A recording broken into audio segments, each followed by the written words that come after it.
right, this cover, Newsweek says it all, sort of a quick snapshot of what many might consider the mainstream media's general view of the president, that 6 months in, he's a failure, and if this whole investigation into so-called collusion continues, a former president. Very, very quickly.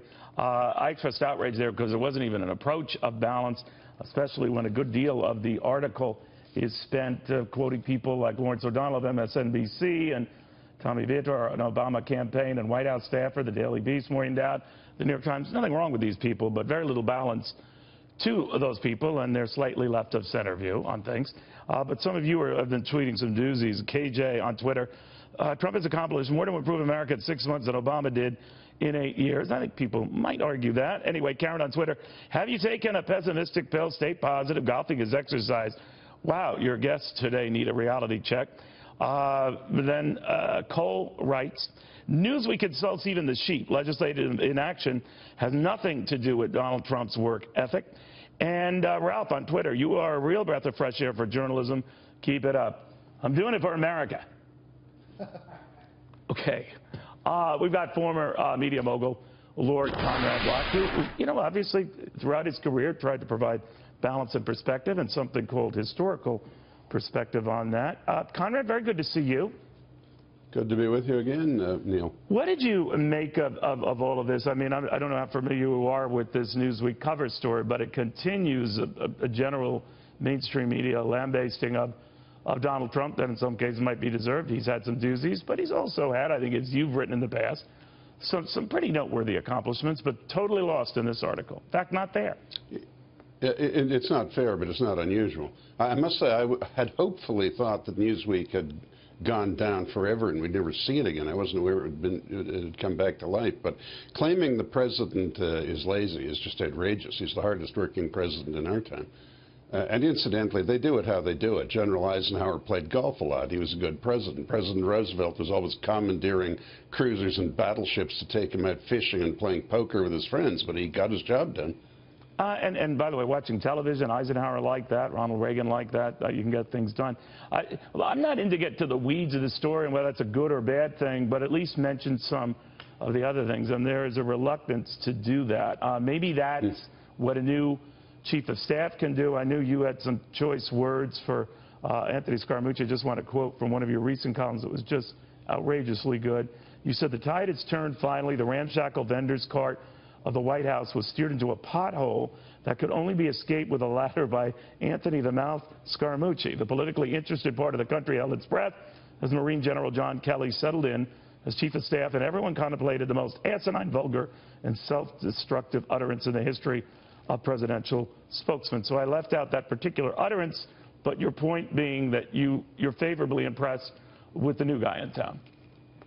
Yeah, I think he's a strong Marine Corps general, and after 1 week, which is not long, there have been no embarrassing tweets. Everyone seems to be on message, and I think the president is absolutely right to call this whole collusion thing what it is. It's just a smear job commissioned by Comey after he was fired, forcing the hand of a new deputy attorney general, with the attorney general having recused. The problem, by the way, I think the president had was not that Sessions recused, but that he had the memory lapse and forgot that he had the conversations that would require him to recuse.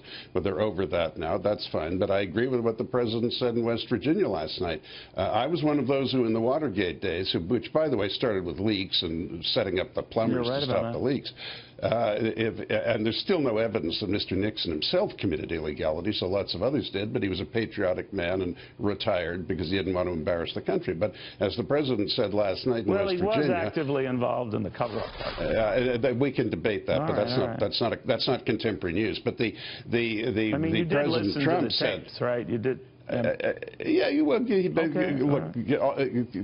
can debate it. But but what I was going to refer to in the president's remarks in West Virginia was, all right, if you want to do this, then let's if we're into this, let's be fair here. Let's deal with the Democrats, too. There is a great deal more evidence, or at least apparent evidence, of possible wrongdoing, serious wrongdoing, in the Clinton Foundation, the Clinton campaign, the emails, the Wasserman-Schultz fiasco, the unmasking of these people in the Trump campaign with spurious surveillance and Trump Tower. I'm not saying anybody's guilty. Everyone deserves a presumption of innocence, but there's a great deal of smoke there than there is in this foolishness about collusion with Russia. There's never been any evidence of that at all. Where do you think all of this is going, though? Obviously, now you have Well, they're all addicted to the criminalization of policy differences, and I was one of those who said in the Watergate thing as a young person, this is going to lead to terrible things.